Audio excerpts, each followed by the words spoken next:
There's a truth no one tells you directly. Rejection isn't the worst thing. The worst thing is that you still need their approval. A message seen but never replied to. A call that no one picks up. An opportunity that seemed certain, then disappears without explanation. You've been there. It feels like you're not good enough. Like your worth has just been quietly dismissed.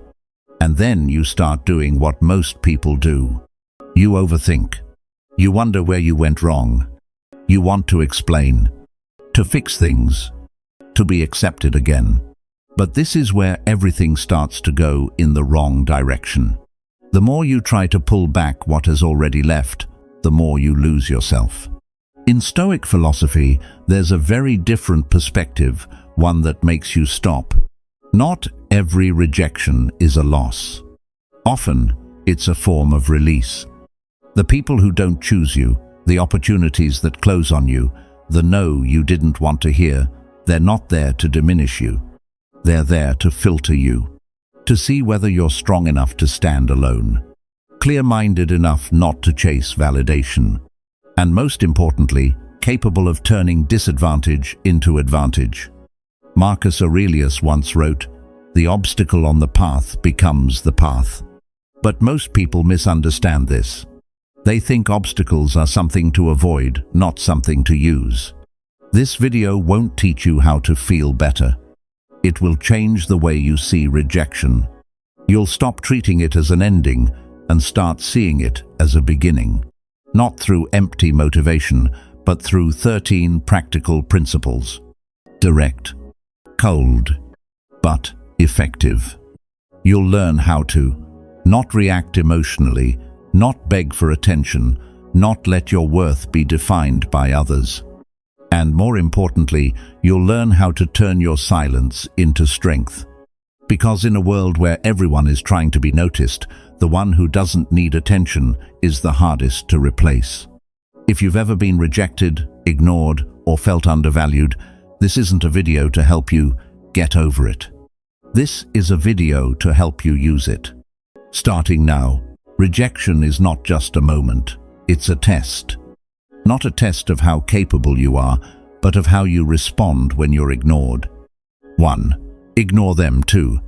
There's a very instinctive reaction when you're ignored. You want to pull that attention back.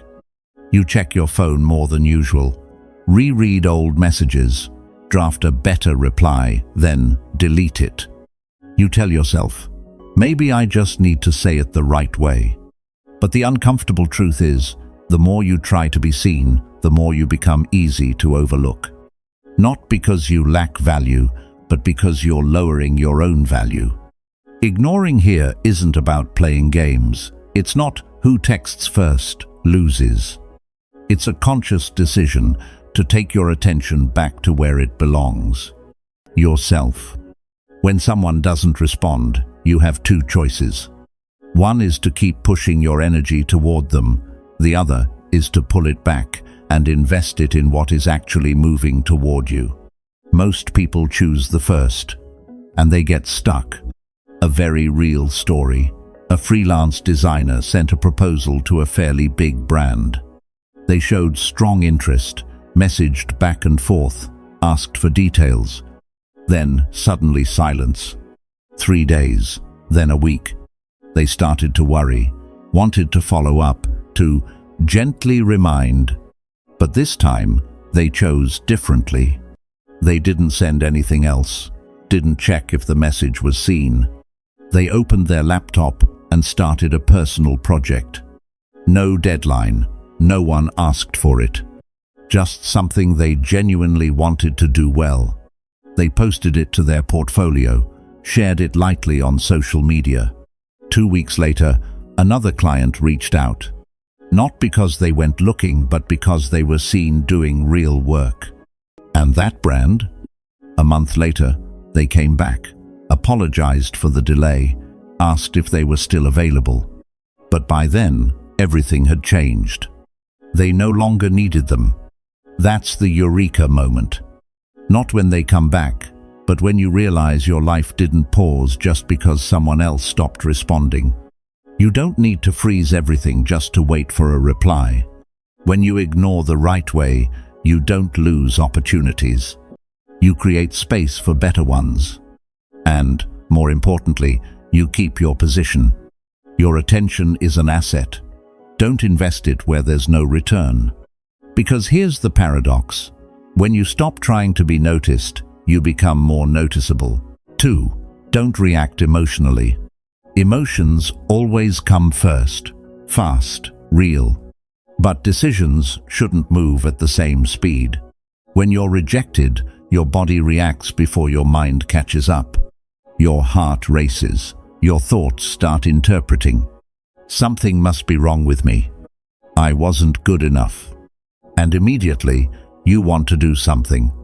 Send another message, explain more clearly, or worse, react out of frustration. But that exact moment is where you lose control. Not because they rejected you, but because you let emotion drive your actions. In Stoicism, you don't control whether others say no, but you always control what you do next. And that's where real power lies.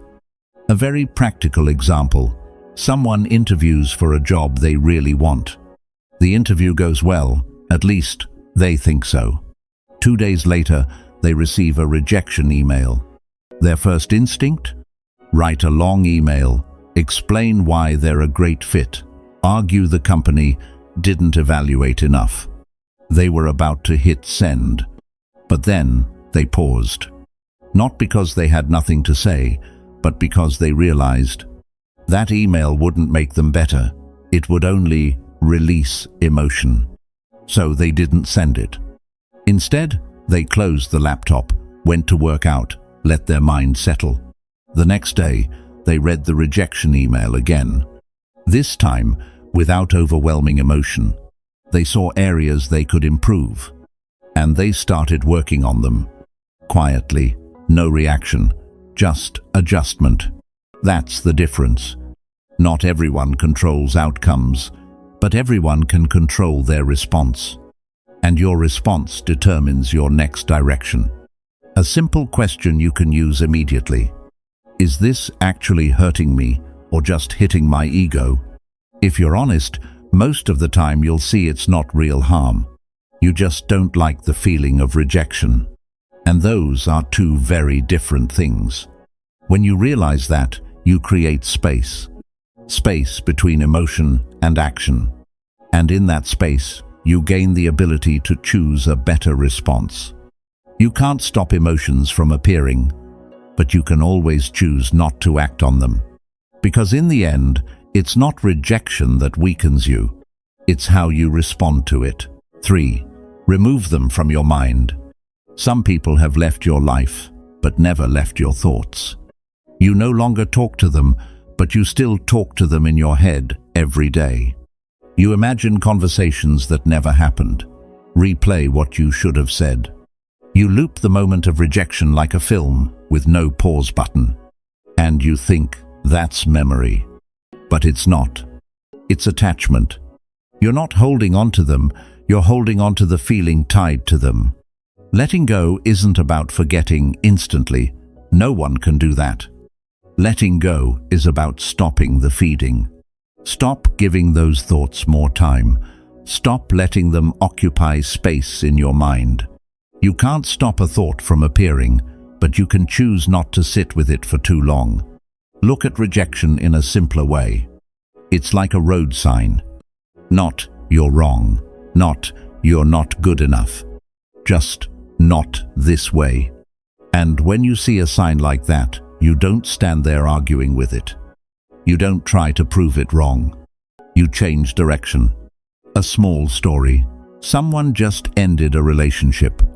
No drama, no arguments. Just, the other person stopped choosing them. In the following weeks, they functioned normally on the outside. Work, meet friends. But internally, they were still in that relationship. They thought about past moments, old messages, all the what-ifs. Every night, they reopened old chats. Not to read, but to feel again. And each time, They pulled themselves back to the starting point. Until one day, they chose differently.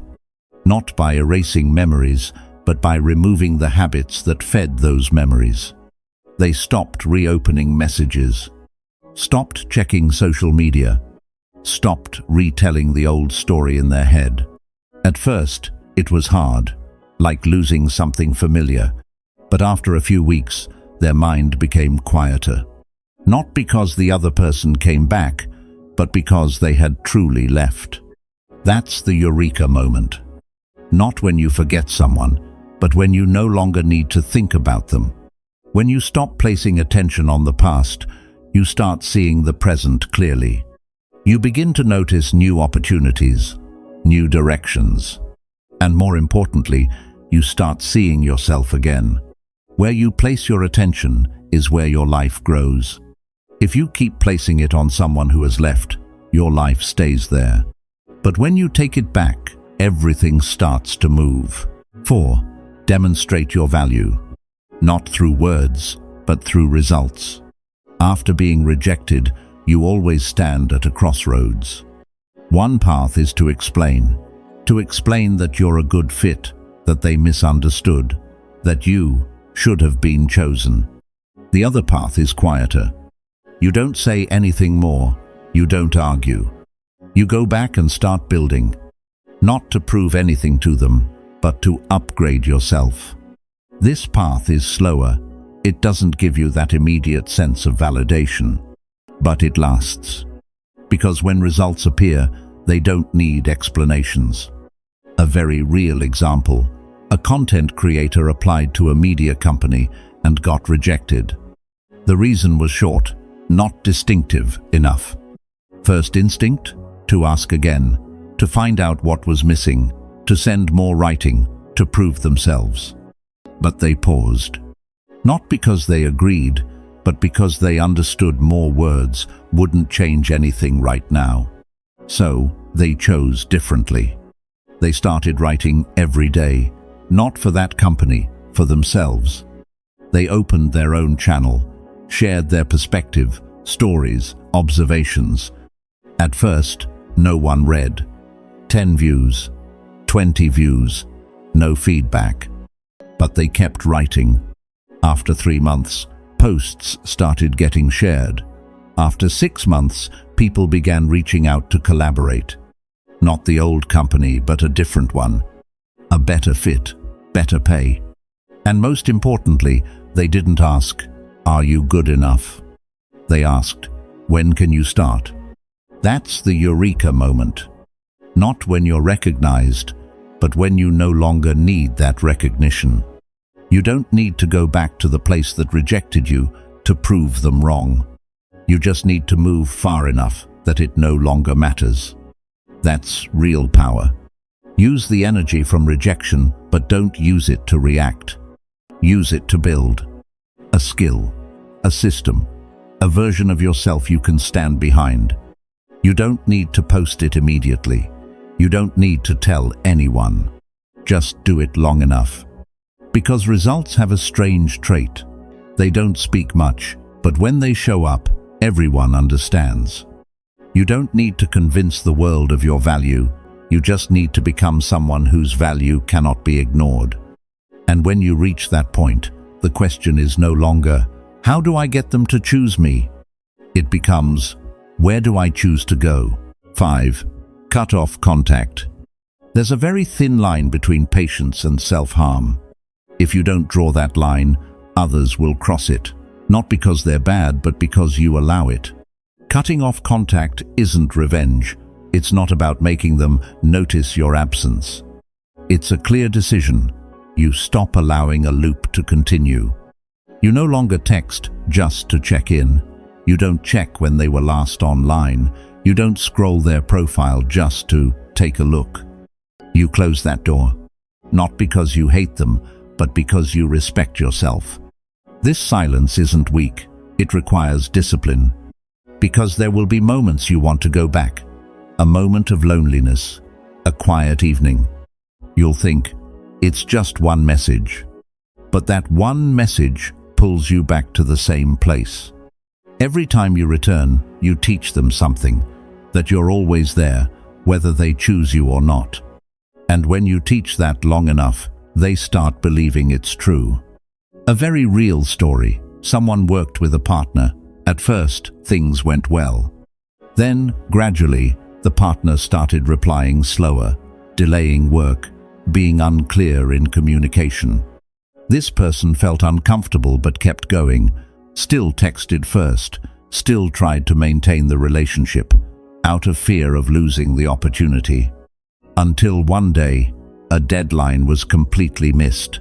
No clear apology, just the same familiar silence.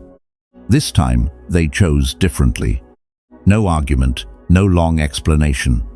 They sent a short message, ending the collaboration. Then, they stopped. No follow-ups, no checking back. At first, it felt strange, like losing something. But after a few weeks, things became clearer. They had more time, more focus. And another opportunity appeared, more professional, more structured. That's the eureka moment. Not when they left, but when they realized that keeping the wrong door open had prevented them from seeing the right one. Cutting off contact doesn't make you lose opportunities, it helps you refine your standards. You stop accepting everything out of fear of lack. You start choosing. You don't lose them when you leave, you lose yourself when you stay too long. And when you're strong enough to walk away, you don't just leave a person, you leave behind a weaker version of yourself. From this point on, you no longer live in hope, you live in choice. 6. Prove them wrong. Not through words, but through time. There's a subtle trap after rejection. You want to clarify things. You want them to understand you better, understand you correctly, reevaluate you. You want to come back with the perfect explanation. But the truth is, when someone has said no, they're not sitting there waiting for you to convince them again. They've moved on. And if you're still standing there, trying to change their mind, you're standing still. So instead of talking, build. Not to get revenge, but to move beyond. Build the skills you lack. Build better systems. Build a version of yourself that doesn't depend on others' opinions. And, most importantly, build in silence. A very real story. A salesperson was underestimated in their team. The manager said it directly. You're not ready to lead. It stings, almost like a label placed on your value. First instinct? To prove it immediately, to argue, to list what you've already done. But he chose differently. He said nothing more. Instead, he started observing those who performed better. How they spoke to clients, how they handled rejection, how they maintained consistency. He took notes, applied things little by little. At first, no one noticed. But after a few months, results started to change. Bigger deals, higher closing rates, more returning clients. A year later, he didn't ask for a leadership role anymore.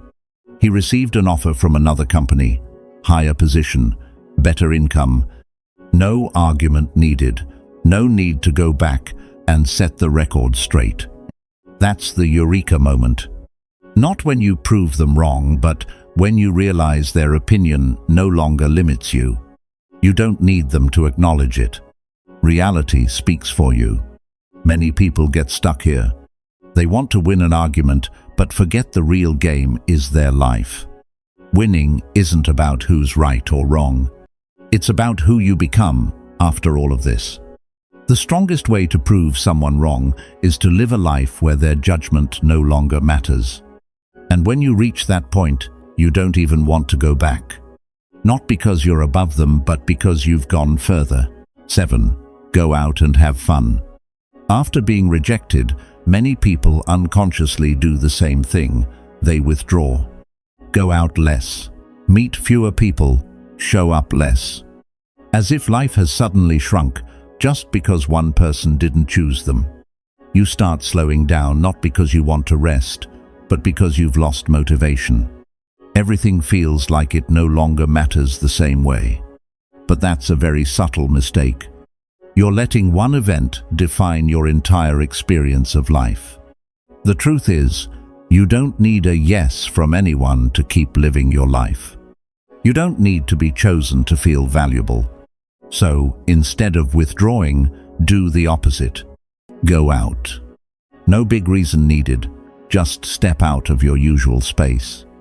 Meet a friend, take a walk, exercise, sit in a new cafe. Do things that have nothing to do with them. Not to forget, but to remember something important. Your life is still happening. A very simple story. Someone just got rejected in a relationship they had high hopes for. All their plans seemed to collapse. In the first week, they barely went anywhere, just stayed home, scrolled their phone, replayed the same question, why? A friend invited them out. They declined a few times. Then one day, they said yes. Just a normal evening, dinner, casual conversation. No one mentioned the past. But there was a small moment, they laughed. Not a forced laugh, but a real one. And right then, they realized something strange. Life didn't stop. Nothing was missing the way they thought. They had simply withdrawn and forgotten that the world was still open. After that evening, they started going out more. Not because they were completely okay, but because they didn't want to miss their own life anymore. That's the eureka moment. Not when you forget someone, but when you return to your life. You don't always heal by sitting still. Sometimes you heal by continuing to live. A normal evening, a random conversation, a spontaneous moment of joy can do more than any explanation. You don't need to freeze your life just because one person didn't choose you. Because the paradox is this: when you keep living fully, you don't just recover faster, you become someone who no longer needs to be chosen. 8. Build your social status. It may sound external, but it's actually internal. Status isn't just money, it's not just reputation. It's how you stand in the world, how you walk into a room, how you speak, how you keep promises to yourself, and most importantly, how you treat your time. After rejection, many people focus only on emotions. They think they need to feel okay first. But a more powerful approach is to upgrade yourself. Not to impress, but to build a foundation. You take better care of your body, train more consistently. You work with more discipline, learn a new skill. You expand your environment, meet people with higher standards. At first, no one notices, no one praises you. But you keep going, because the goal isn't to be seen, it's to become someone worth seeing. A very real example: someone working in an office felt constantly overlooked. Their opinions weren't heard, opportunities went to others. After being passed over for an important project, they decided to change. No complaining, no comparison. They started with small things. Woke up earlier, exercised regularly. At work, they prepared more carefully, spoke less, but more clearly. After work, they learned new skills related to their field. For the first 3 months, nothing changed. After 6 months, people started noticing. Not because they tried to impress, but because they had changed. More confidence, sharper execution. A new opportunity appeared. This time, they weren't overlooked. Not luck standards.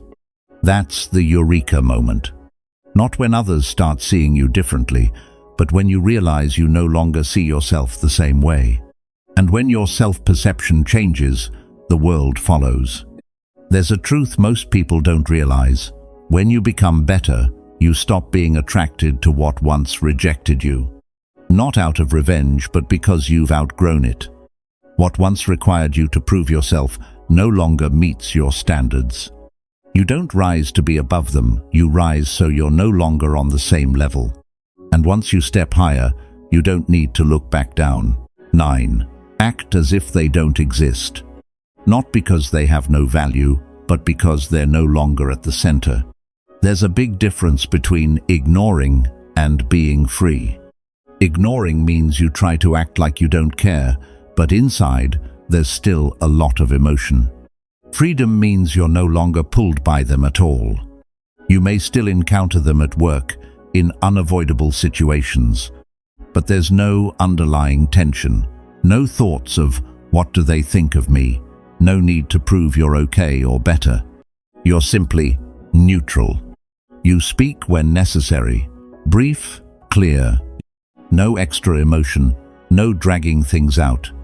Then you return to your life. It sounds simple, but this is a high level of discipline. Because the hardest part isn't not talking to them, it's not thinking about them, even when they're in front of you. A very real example. Someone worked with a colleague they used to be close to. After a project, that person chose a different side. No big argument, just a shift that created distance. From then on, they stopped talking, but they still had to see each other every day at work. At first, it was uncomfortable. Every time they saw that person, their thoughts would start racing. Why did it happen? Where did I go wrong? The atmosphere felt heavy, even in silence. Until they changed their approach. They didn't avoid them, didn't try to act okay. They simply stopped placing that person at the center. When work required communication, they spoke clearly. When it was done, they stopped. No extending, no added emotion. The old thoughts still appeared at first. But they didn't hold on to them, they let them pass. After a few weeks, everything felt lighter. Not because the relationship was repaired, but because it no longer occupied space in their mind. That's the eureka moment. Not when the other person changes, but when you're no longer affected by them. You don't need to do anything dramatic. No need to resolve everything. Just stop placing them in an important position. A very direct truth. Not everyone who leaves you needs a reaction from you. Sometimes what they need is space. And what you need is that same space. Maturity isn't about reacting correctly, it's about knowing when no reaction is needed. When you reach that point, they don't disappear from the world, but they disappear from your mind. And that is real freedom. 10. Give them the silent treatment. Silence is often misunderstood. People think it's avoidance, or worse, a lack of strength. But in Stoic philosophy, silence isn't escape, it's a tool. When you don't respond immediately, you're doing something rare, creating space. Space between what just happened and how you respond to it. And in that space, you have a choice. You're not being pulled by emotion. You're not forced to say something just to be done with it. You observe, you settle. You ask yourself, how do I actually want to respond? Silence isn't doing nothing. It's doing the most important thing before doing the next thing. A very real example. Someone receives an unpleasant message from a partner, direct, slightly disrespectful. First instinct, reply immediately, explain, or push back to hold their ground. They drafted a long response, clear arguments, ready to send. But they stopped. Not because they had nothing to say, but because they realized they were writing from emotion. So they didn't send it. Instead, they stepped away, took a walk, let their mind settle. A few hours later, they came back. Read the original message again. Read what they had written. Now, everything looked different. No need to prove who's right or wrong, just one goal: solve the problem. They rewrote it shorter, clearer, no extra emotion. The result? The conversation moved in the right direction. No escalation, no damage to the relationship. That's the eureka moment. Not when you say the right thing, but when you know when not to speak. Many people lose their advantage because they react too quickly. One sentence said in the heat of the moment can undo months of work. Not everything needs an immediate response. Some things require the maturity not to respond, or at least not right away. Silence gives you time, time gives you perspective, and perspective gives you better choices. You don't need to react fast to prove strength. You need to react right to stay grounded. And sometimes the right response is silence. 11. Don't beg for attention. Attention is a form of currency, and many people live as if they're always lacking it. They post more, speak more, show up more, not because they have more to share, but because they need to be seen.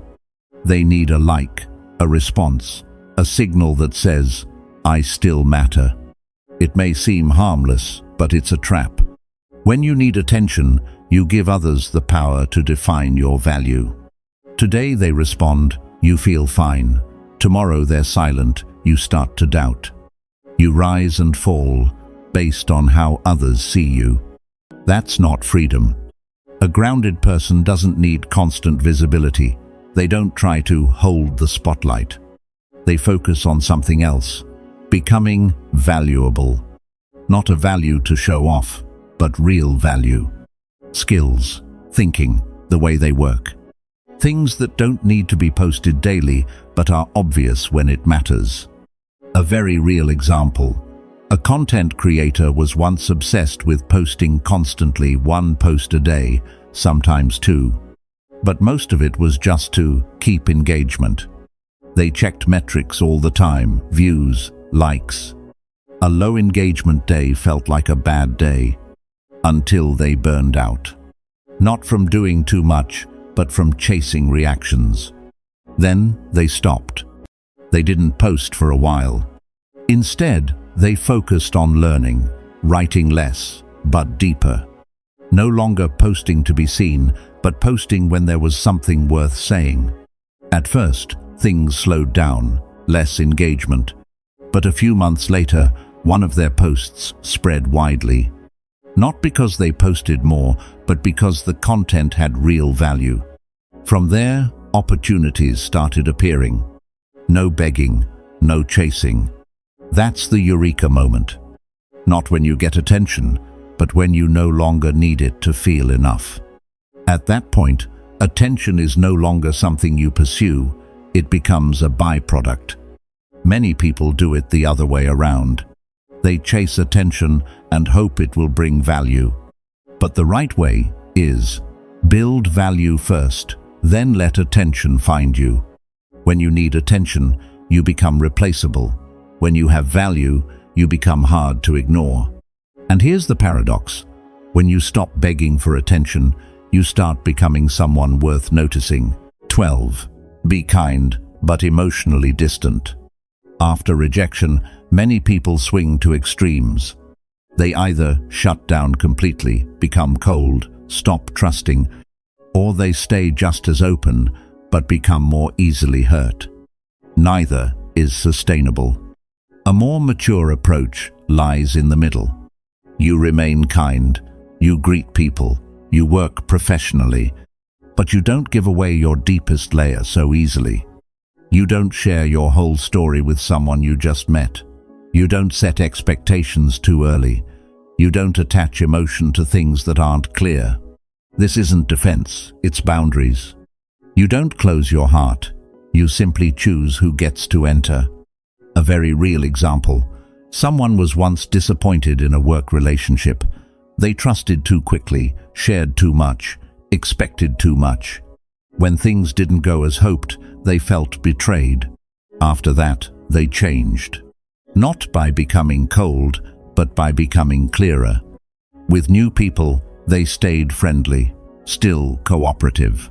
But they observed more, didn't rush connection. They let time do its work. Those who were consistent moved closer. Those who were unclear naturally stayed distant. No drama, no blame, just selection. After a while, they realized something. They were no longer pulled into vague relationships, no longer caught off guard by how others behaved. Not because the world changed, but because they changed their approach. That's the eureka moment. Not when you find the right person, but when you become someone who knows how to choose the right person. A mature person doesn't react in extremes. They don't love too quickly, because they understand the value of real connection. They also don't hold on to hate too long because they don't want to carry unnecessary weight. They stay balanced. And in that balance, they keep themselves. There's a simple but powerful principle. You can be kind to everyone, but not everyone deserves your depth. Kindness is a choice. Attachment is a privilege. When you understand this, you stop fearing rejection. Because you know not everyone needs to be kept. 13. Don't reveal your struggle. Not because you have to pretend to be strong, but because not everyone needs to see you at your weakest. There's a very common tendency when facing difficulty. People want to share immediately. Post a status, tell many people, seek sympathy. There's nothing wrong with that. But if you turn every struggle into a performance, you dilute your own strength. Not every battle needs an audience. Some battles should happen in silence. Not to hide, but to focus. Because when you talk too much about the problem, it feels like you've already done something. But in reality, you're still standing still. On the other hand, when you stay silent, you force yourself to act. You may still be starting over. You may still doubt yourself. But you don't turn that into your identity. You don't let the world see you only through the lens of your current struggle. You keep going. Not fast, but steady. Step by step. Stable. A very real story. Someone working in marketing suddenly lost their job. No warning, no preparation. The shock was enough to justify complaining. But they didn't. No social media posts. Didn't tell too many people. Only a few close ones knew. The next day, they still woke up early, kept their workout routine. Then they started relearning skills they had neglected, updated their knowledge, took on small projects to maintain momentum. No one saw that process. No one liked it. No one praised it. But they kept going. After a few months, a new opportunity came. Better, more suitable. Not because they were lucky, but because they didn't let a difficult phase become their main story. That's the eureka moment. Not when you overcome hardship, but when you refuse to let it define you. Many people unconsciously do the opposite. They attach themselves to the problem. They repeat that story. And gradually, they become that story. While grounded people keep that story inside. Not because they don't feel pain, but because they understand. What matters is not what others see, but who they are becoming. Real strength is not about avoiding hardship, but about not letting hardship expose inner chaos. And when you maintain that stability, sooner or later, the outside world reflects it back. In the end, look back at one simple truth. You are not truly hurt by rejection. You are hurt by the meaning you assign to it. You think it says you're not good enough, that you've failed, that you've been left behind. But when you change your perspective, everything changes with it. Rejection is no longer an ending, it becomes a filter. Filtering out what doesn't belong to you, filtering out where you don't need to stay, and, most importantly, filtering out a weaker version of yourself.